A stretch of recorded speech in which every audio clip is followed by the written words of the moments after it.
बिस्मिल्लाहिर्रहमानिर्रहीम, अस्सलाम वालेकुम। वीनस स्पोर्ट्स के साथ आपका मेज़बान है शहजादा मोइन हाजिर है। पाकिस्तान और जनूबी अफ्रीका के दरमियान टेस्ट सीरीज़ अख्ताम पजीर हुई। 2 टेस्ट मैचेस की सीरीज़ में क्लीन स्वीप करने में कामयाब रही जनूबी अफ्रीका की टीम है।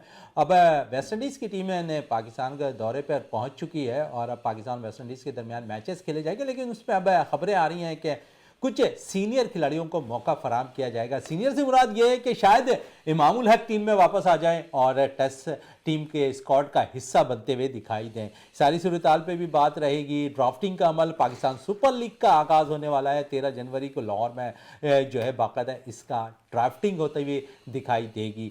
उसके अलावा अगर हम बात करें तो प्रेसिडेंट कप का आज से आगाज़ हो गया है और 3 जगहों पर इसका मैचेस खेले जा रहे हैं। इस हवाले से भी आज बात रहेगी कि हम डोमेस्टिक क्रिकेट को कितनी अहमियत देते हैं और इनमें परफॉर्म करने वाले प्लेयर्स को कितना मौका फराम करते हैं। इन सब सूरत-ए-हाल पे आज हम अपने शो के अंदर बात करेंगे और हमारे साथ स्टूडियो में मौजूद हैं जावेद इकबाल भट्टी साहब, हमारे साथ स्टूडियो में मौजूद हैं।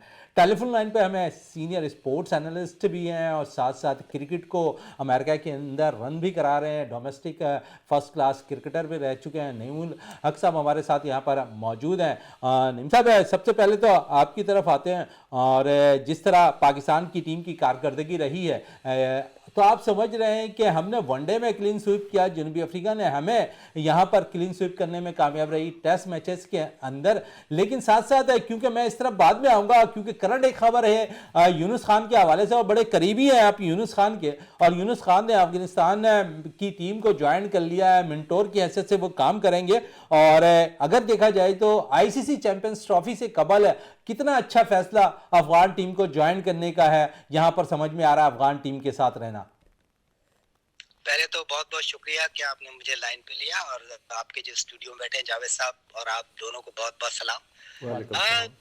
सर, यूनुस खान को तो वैसे तो पाकिस्तान टीम के साथ होना चाहिए उसूलन, लेकिन जाहिर है पाकिस्तान टीम के साथ वो ज़रा कम कम होते हैं क्योंकि वो थोड़े उसूली आदमी है।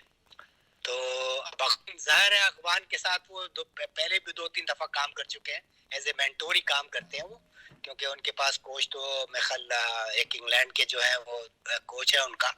तो जाहिर है इतना बड़ा क्रिकेटर है, पाकिस्तान का सबसे बड़ा क्रिकेटर है, तो मेंटली बड़ा स्ट्रांग है। तो एज ए मेंटोर वो जिस टीम के साथ भी जाएगा, चाहे वो एज ए बैटिंग कोच जाए, चाहे वो एज ए हेड कोच जाए, तो उस टीम को तो फायदा होगा ही होगा ना। अच्छा चले, तो फायदे की आप बात कर रहे हैं, थोड़ा सा मैं फायदे की तरफ आता हूं। अफगान ने पाकिस्तान आके मैचेस खेलना है, अफगान टीम ने, और कितना यूनुस खान से उनको जो है बेहतर मवाद मिलता दिखाई देगा। और इसके साथ साथ मैं ये भी आपसे पूछना चाहूँगा, क्योंकि बिल्कुल करंटली ज्वाइन किया है अब यूनुस खान ने, तो और आईसीसी चैंपियन ट्रॉफी बिल्कुल सर पर है, तो कितना फ़ायदा होगा अफगान टीम को? सर, अफगान टीम को तो फायदा होगा ना, मेंटली तौर पे वो अफगान टीम के साथ है। पहले भी उसने काम किया है 2-4 दफा, लेकिन दोबारा वो ज्वाइन कर रहा है क्योंकि पाकिस्तान में और ये चैंपियंस ट्रॉफी। तो सर अब आप देख ले कितना बड़ा नाम है। अगर वो पाकिस्तान के साथ होता तो ज्यादा मजा आता, लेकिन जाहिर है अब अफगानिस्तान ने उसको हायर किया है, वो अफगानिस्तान के साथ काम करेगा।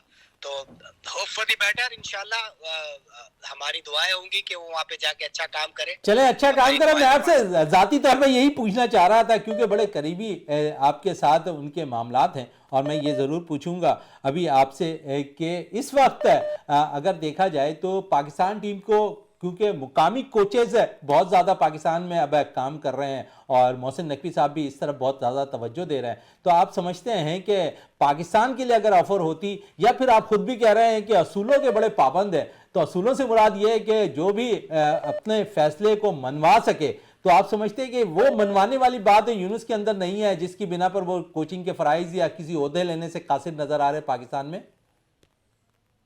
सर वो तो सबको पता है, वो पूरी दुनिया को पता है कि यूनुस खान अपना एक उसका एक स्टाइल है, उसूली आदमी है, ईमानदार आदमी है। तो जहाँ भी जाता है वो बहुत ईमानदारी से काम करता है। पेशावर ज़ल्मी के साथ उसने काम किया, वहाँ भी बड़ी ईमानदारी से काम करता था, एज ए मेंटोर ही काम किया था उसके साथ। तो ये तो आपको पता है कि जहाँ उसकी अगर नहीं सुनी जाती तो वो बहुत कम ऐसी जगहों पे जाता है जहाँ उसको सुना नहीं जाता। तो वो उसूली आदमी है, अपने तौर पे काम करता है, अपने स्टाइल से काम करता है। तो मेरे हिसाब से इसीलिए शायद वो पाकिस्तान के साथ चल नहीं पा रहे। चलें, इस बिना पे आप कह रहे हैं कि शायद असूली मौक़िफ़ को अपनाते हैं यूनुस खान, जिसकी बिना पर शायद वो असूलों पर समझौता करना नहीं जानते। और इससे माजी अगर उठाकर देखें तो बहुत से हमारे पास ऐसे चीफ सेलेक्टर्स भी गुजरे हैं जिन्होंने अपने असूल की बिना पर जो है रिज़ाइन भी दे दिया कि अगर उनके फैसले नहीं माने जाएंगे तो वो रिज़ाइन दे देते हैं। इसके अलावा आपसे ये ज़रूर पूछूंगा, क्योंकि अभी पाकिस्तान और जनूबी अफ्रीका के दरमियान जो है टेस्ट सीरीज़ अख्ताम पजीर हुई, क्लीन स्वीप का सामना करना पड़ा पाकिस्तान को। क्या कमज़ोरियाँ आपने देखी इस टीम के अंदर?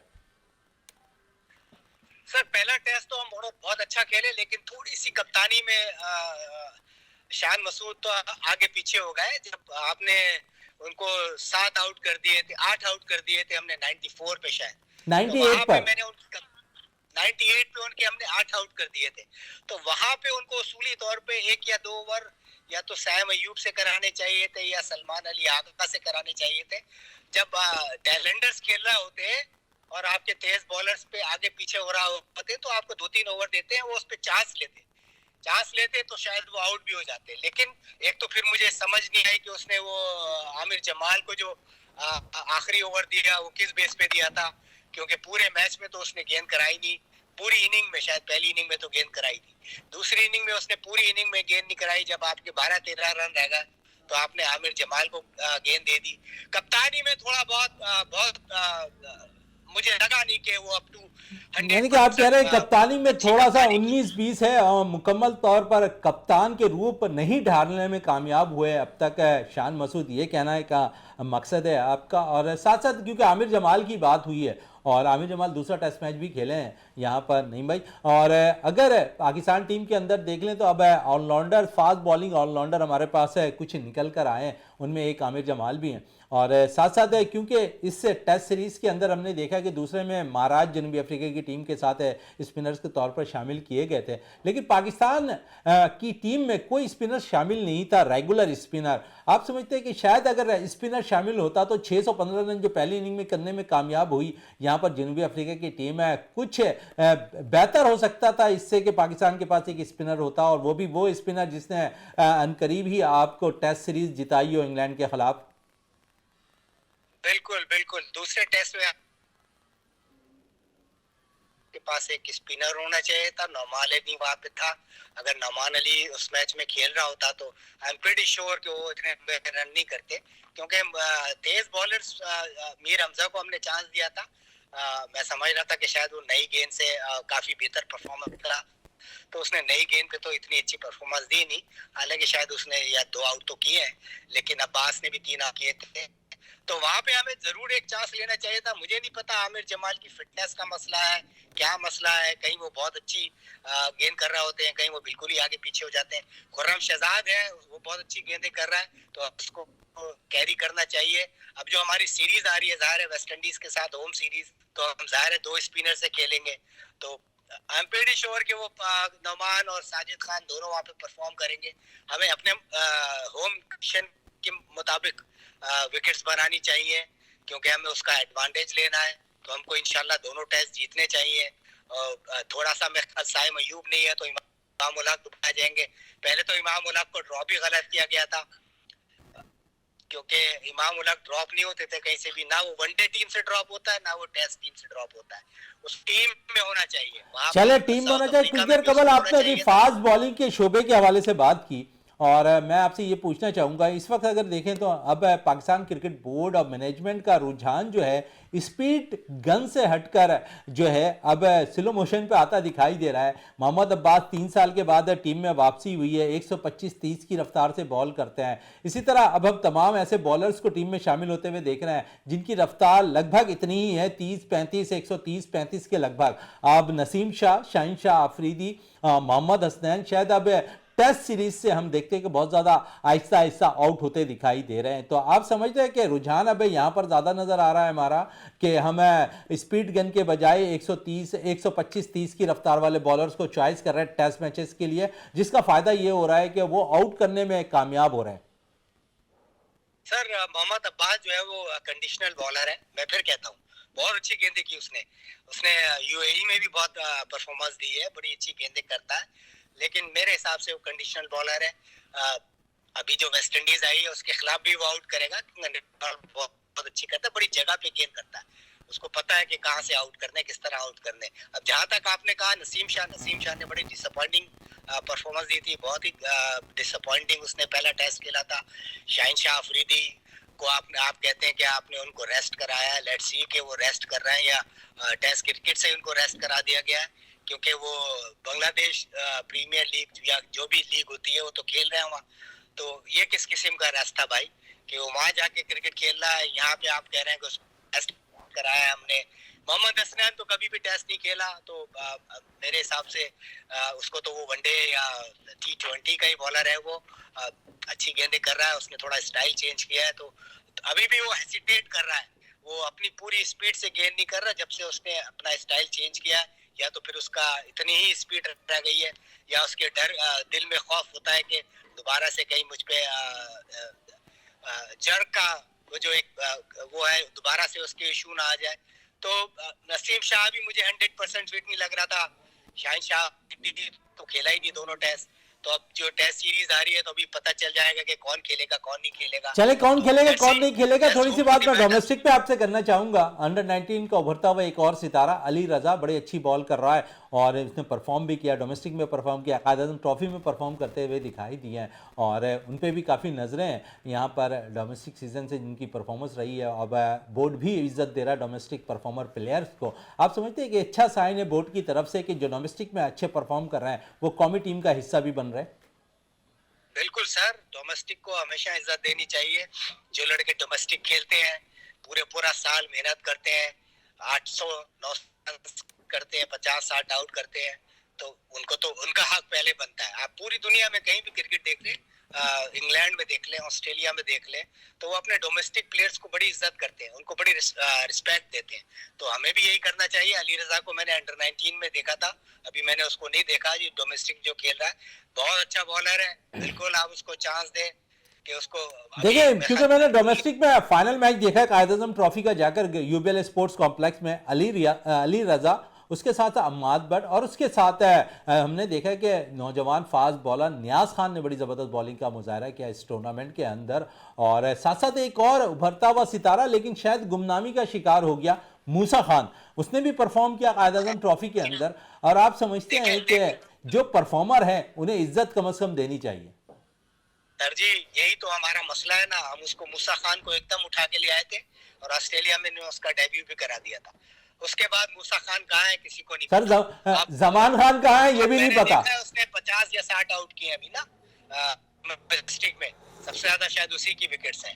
उसके बाद फिर वो अली रजा, नियाज खान जो आप कह रहे हैं मैंने उसको देखा नहीं है, तो मैं उस पर कोई बात कर नहीं सकता। इन दोनों को तो मैंने देखा है। मूसा खान बहुत अच्छा बॉलर था सर, जमान खान के हवाले से भी कहते हैं वो भी गुमनामी के शिकार हो गए।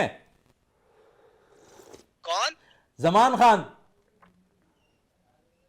जमान खान को तो आप लाए थे कि T20 का बेस्ट बॉलर है, ऑस्ट्रेलिया भी क्रिकेट खेलने चला गया था, काफी लीग वगैरह भी खेल रहा और था, सबसे ज्यादा डेथ ओवर का सबसे बेहतरीन बॉलर है। सर तो वो कहाँ गया? कहाँ पे हमने उसको छोड़ दिया, कहाँ चला गया वो? चले कहां चला गया ये सिलसिला जारी रखेंगे आपसे। और जावेद इकबाल भट्टी हमारे साथ स्टूडियो पर तशरीफ रख रहे हैं। जावेद साहब, बात हो रही फास्ट बॉलिंग के शोबे की और जमान की बात हो रही है, शाहनवाज धानी की बात कर लेते हैं, अली रजा की बात करें, और अगर हम देखें तो नियाज खान एक अच्छा उभरता हुआ तेज बॉलर आ रहा है। आप समझते हैं कि हमें अब डोमेस्टिक परफॉर्मर को इज्जत देनी पड़ेगी? बिल्कुल मोइन भाई, देखें अगर आप डोमेस्टिक को इज़्ज़त नहीं देंगे तो आपको प्लेयर कहाँ से अवेलेबल होंगे। असल तो हमारा रूट मैप तो यही है ना, जो डोमेस्टिक में परफॉर्म कर कर आ रहा है उसी प्लेयर्स को आपने जो है आगे बढ़ाना है। तो जिस तरीके से हमारी ज़मीन जो है फास्ट बॉलिंग के शोबे में बहुत ज़्यादा ज़रखेज़ है। अभी जैसे अली रज़ा आ गया है, शाहनवाज दानी ने बहुत अच्छी स्पेल्स किए थे लेकिन वो अनफिट हो गए। और अभी जैसे आपने नियाज़ का नाम लिया है, ये बहुत अच्छा बॉलर है। और हसनैन जो है वो आपकी बिल्कुल सीनियर बॉलर है, आपने सिर्फ उसे एक ही वनडे मैच दिया है, पूरे पाकिस्तान कप में जो हुआ था चैम्पियन कप, सबसे बेस्ट बॉलर था। तो इन बॉलर्स के साथ तो ये होता आ रहा है, लेकिन मसला ये है कि भाई आप इनको चांस जब देंगे जब अपनी पीक टाइम जो ये गुजार चुके होंगे। जैसे हमारा कराची का बॉलर ताबिश खान, आपने सिर्फ उन्हें एक टेस्ट दिया, अंबार लगाए होते उसने विकेटों के अपने क्रेडिट पे, लेकिन ये कि उनके सिर्फ एक टेस्ट दे के उन्हें आपने कैप दे दी टेस्ट की। तो यही चीज़ें जो है इन बॉलर्स के साथ हो रही हैं। लेकिन आने वाले दिनों में देखिएगा कि जिस तरीके से अली रज़ा हो गया, अभी मूसा खान की बात चल रही थी, मूसा खान को आपने डेब्यू ऑस्ट्रेलिया में करा दिया, उसके बाद मूसा खान का कैरियर तकरीबन नज़र आ रहा था ख़त्म हो गया, लेकिन अब देख रहे हैं कि कायदम ट्रॉफी में वो जो है खुलकर उसने सामने आया है, तकरीबन 38 आउट किए हैं उसने।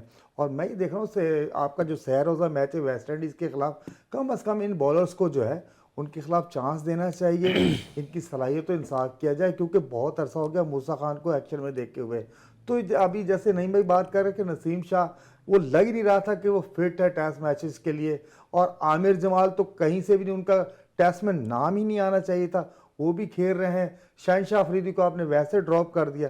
तो भाई ये लंबी रेस के घोड़े नहीं है, टेस्ट क्रिकेट में आपको लंबी रेस के घोड़े चाहिए हो। जिस तरीके से मोहम्मद अब्बास बॉल कर रहे थे, हसनैन बॉलिंग करता है, हसन अली बॉलिंग करता था, इस टाइप के आपको बॉलर्स आगे लाने होंगे, तो ही आपको फास्ट बॉलर जो है रिजल्ट देंगे।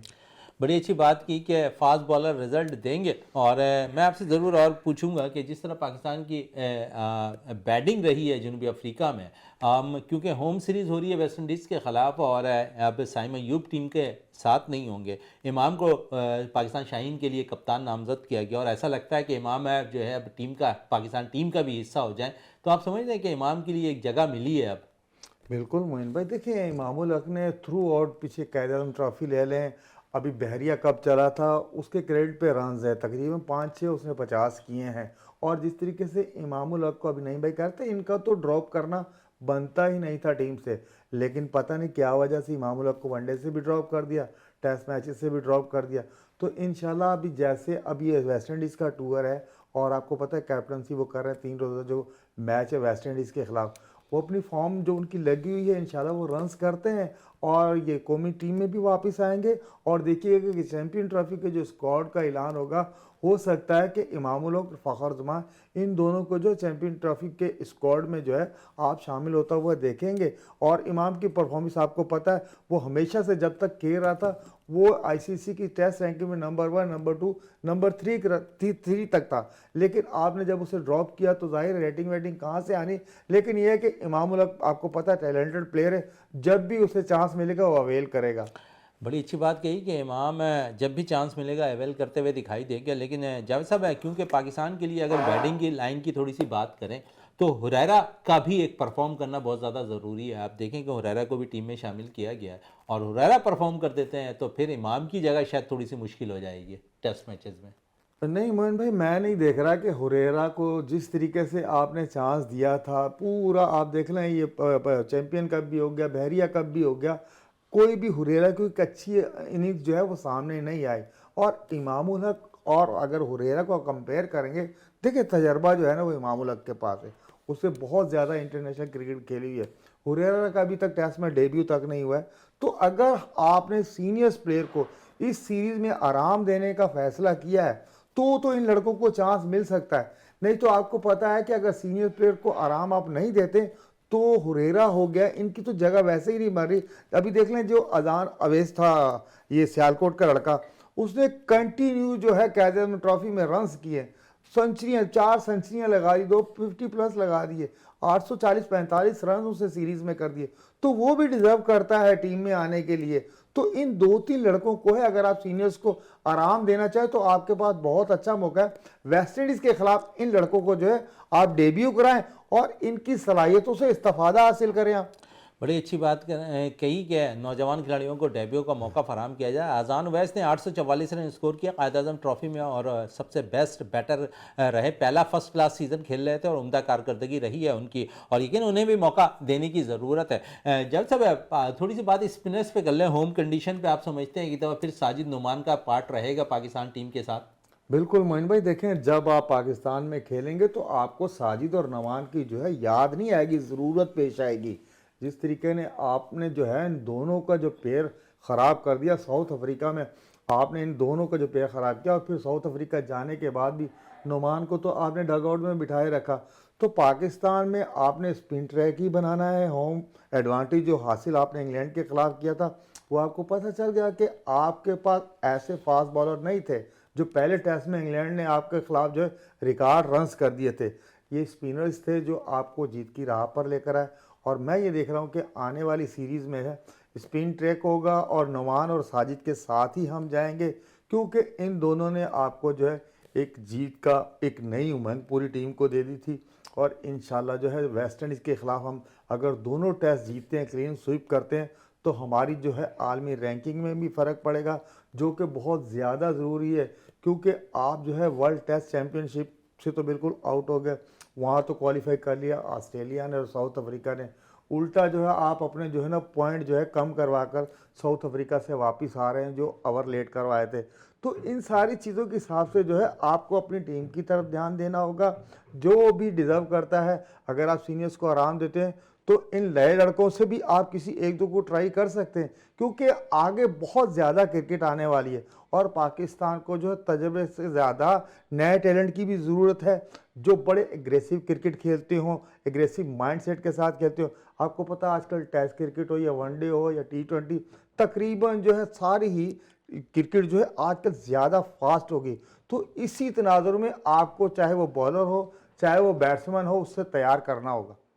बड़ी अच्छी बात की कि जवान बॉलर्स और बैटर्स को तैयार करना होगा, जैसा आप कह रहे हैं। और साथ मैं ये भी पूछूंगा आपसे कि इस सीरीज़ है जिन यहाँ पर वेस्ट इंडीज़ के ख़िलाफ़, और ऐसा लगता है कि इस सीरीज़ क्योंकि ICC चैम्पियंस ट्रॉफी से कबल पाकिस्तान की बड़ी अहमियत का हामिल होगा और इसमें परफॉर्म करने वाले प्लेयर्स के कुछ राहें खुल जाएंगी अगर जिन्होंने भी परफॉर्म किया इस सीरीज़ के अंदर। तो उस पर मैं ज़रूर पूछूंगा, शाहिनशाह आफरीदी एक ऐसा बॉलर पाकिस्तान का आप समझते हैं कि सीरीज ये जो वेस्ट इंडीज़ के खिलाफ सीरीज़ हो रही है इसे में भी इस टेस्ट सीरीज़ के अंदर भी उन्हें कम मौका दिया जाए, क्योंकि हमारे पास टाइम नहीं है ICC चैम्पियंस ट्रॉफी से खिलाफ, और फास्ट बॉलिंग में अगर इंजरी हो जाती है शाहिनशाह आफरीदी को तो इस वक्त शायद हम इस जगह पे मौजूद नहीं है कि जहां पर हम इंजरी बर्दाश्त करते हैं, क्योंकि एक बड़ा इंजरी हम अभी साइम अय्यूब के साथ हो चुकी है और बड़ा नुकसान भी है पाकिस्तान क्रिकेट टीम को। बिल्कुल मोहन भाई, आपने बहुत ज़बरदस्त निशानदेही की है कि अब जो हम इंजरी के मुतहम्मिल नहीं हो सकती, क्योंकि चैम्पियन ट्रॉफी सर पर आ गई है, ट्रायंगुलर सीरीज़ भी साथ साथ आ रही है। तो अब टेस्ट मैचेस में कम अज़ कम जैसे शाहिनशाह अफरीदी हो गया, नसीम शाह हो गया, आमिर जमाल हो गया, इनकी तो वैसे ही टेस्ट क्रिकेट में अब जगह नहीं बन रही। आपके पास बिल्कुल यंग टैलेंट मौजूद है और एक सीनियर्स बॉलर मोहम्मद अब्बास की सूरत में मौजूद है। और आपको पता है कि जैसे अली रज़ा की बात हो रही है, हसनैन की बात हो रही है और नियाज़ ने परफॉर्म किया है, आप इन बॉलर्स को सामने लेकर आए, उन्हें अपनी सलाहियतों का जो है खुलकर इजहार करने दें।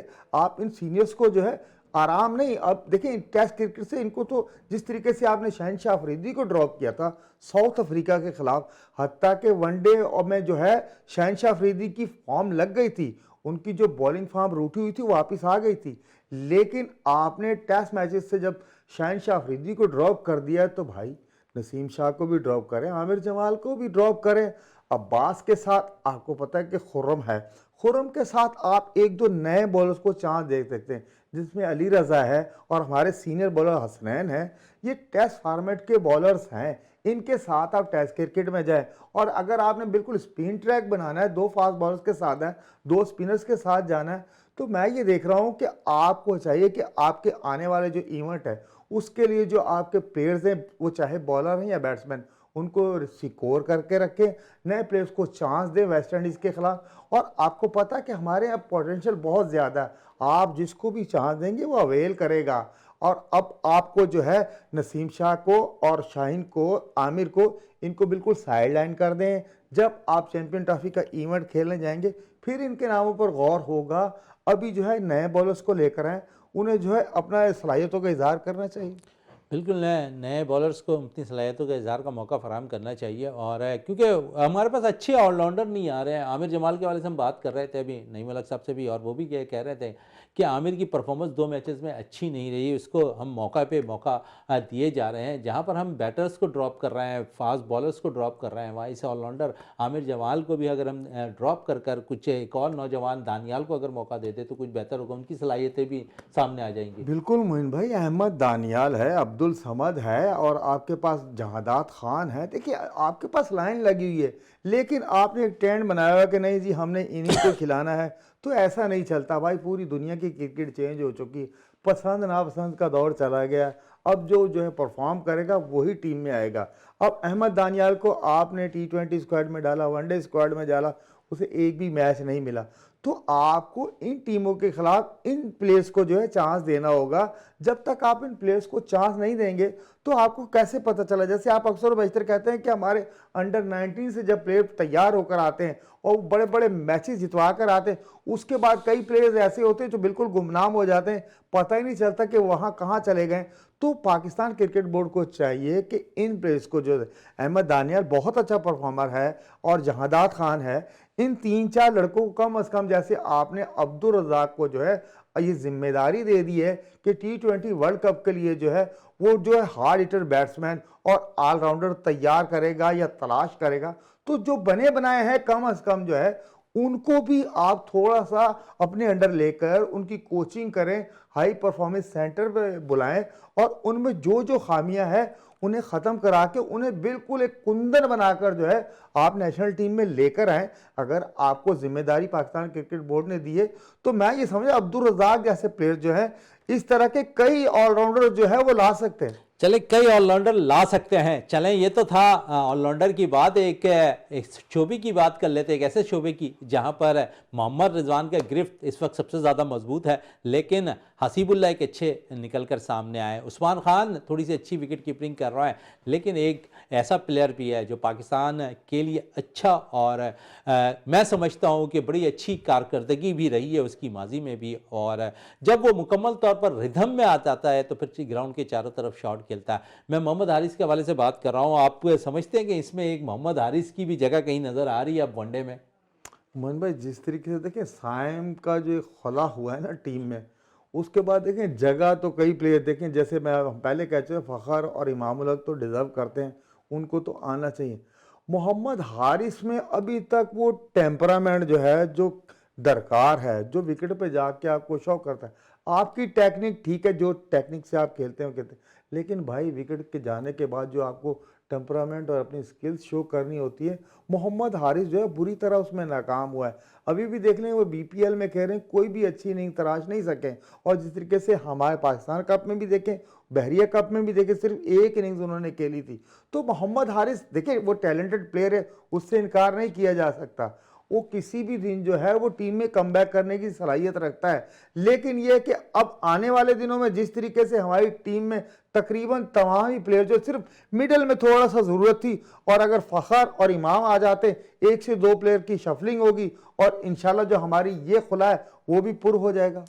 बड़ी अच्छी बात कही कि खुला पुर होता हुआ दिखाई देगा, लेकिन साथ साथ मैं आपसे ये ज़रूर पूछूंगा कि मोहम्मद हारिस के साथ क्यों नाइंसाफ़ी हो रही है? आप समझते हैं कि जिस तरह पाकिस्तान शाहीन के लिए कप्तान बनाया गया, फिर साइड लाइन कर दिया गया, आप अगर मोहम्मद हारिस को लेके, हसीबुल्ला को लेके चल रहे हैं, तो मोहम्मद हारिस भी पाकिस्तान का प्लेयर है, आपको मोहम्मद हारिस को भी लेके चलना चाहिए। मन भाई, असल मसला ये हमारी जो पाकिस्तान क्रिकेट बोर्ड की ये रवायात नहीं है कि अगर हमने एक प्लेयर को फोकस किया है कि भाई इससे हमने आने वाले दिनों में जो है कप्तानी सिखाकर इससे कौमी टीम में खिदमात लेनी है, तो ये तो कहीं भी नज़र नहीं आ रहा। आपको पता है पाकिस्तान शाइन्स के जब टूर हो रहे होते थे, उस टूर्स में 2-2 3-3 कप्तान बन जाते थे। बैरून मुल्क टूर चल रहा है, वहाँ 2 से 3 कप्तान तब्दील हो जाते थे। तो इन सारी चीज़ों की अगर तनाज़र में देखें, हमारे यहाँ जो तसलसल जो फैसले कर लिए जाते हैं उसमें काफ़ी अभाम बाकी होता है, उस पर हम अमल दरामद नहीं कर पाते। अभी जिस तरीके से आप कह रहे हैं कि कभी हम जो है हारिस को कप्तान बना देते हैं, कभी उठा के हमने उसको कामरान गुलाम को बना देते हैं, इन सारी चीज़ों को आप देखें, हसीबुल्ला को बना दिया। तो भाई अगर पाकिस्तान क्रिकेट बोर्ड ने अगर मुस्तकबिल के लिए कप्तान तैयार करना है तो उसको जो भी फॉर्मेट हो रही हो, चाहे वो शाइन्स की हो रही हो, सैर रोज़ा मैच की हो रही हो, साइड मैचेस में होना हो, तो उसे ही कप्तानी में ग्रूम किया जाता है, ना कि कभी इसको बना दिया कभी उसको बना दिया। इससे प्लेयर जो है वो भी कंफ्यूज हो जाते हैं। वो जो है इस सीरीज़ में कप्तान होता है, अगली आने वाली सीरीज़ के लिए वो अपने आप को प्रिपेयर करके रखता है, पता चलता है जी कुर्रा फाल उनके नाम नहीं खुला, किसी और को कप्तान बना दिया गया। ये जो है ये पाकिस्तान क्रिकेट बोर्ड की कोताहियाँ हैं जिस पर काबू पाने की ज़रूरत है। बड़ी अच्छी बात कही कि कोताहियों पे काबू पाने की ज़रूरत है और ग्रूम करना है अगर किसी को तो मुस्तकिल मिजाजी के साथ ग्रूम करना चाहिए, इन आउट का सिलसिला किसी के साथ नहीं करना चाहिए। और मोहम्मद हारिस रेगुलर अभी पाकिस्तान शाहीन की कप्तानी कर रहे थे, फिर आउट कर दिया गया और ऐसा लगता है कि शायद मोहम्मद हारिस जिस गुमनामी का शिकार होते जा रहे हैं और आहिस्ता आहिस्ता ऐसा लगेगा शायद वो गुमनामी हो जाएंगे पाकिस्तान क्रिकेट बोर्ड के नुक्ते नज़र से। तो जावेद इकबाल भट्टी साहब हमारे साथ यहाँ पर स्टूडियो पर मौजूद थे और उसके साथ हमारे साथ नईम उल हक साहब हमारे साथ टेलीफोन लाइन पे अमेरिका से मौजूद थे। तो दोनों शख्सियात का बहुत बहुत शुक्रिया। प्रोग्राम का अख्ताम करते इस दुआ के साथ कि पाकिस्तान में खेल और खिलाड़ी तरक्की करते रहें और पाकिस्तान का सब जलाली परचम दुनिया भर में रोशन रहे। इसी के साथ अपने मेज़बान शहजादा मोइन को इजाज़त दें। पाकिस्तान जिंदाबाद।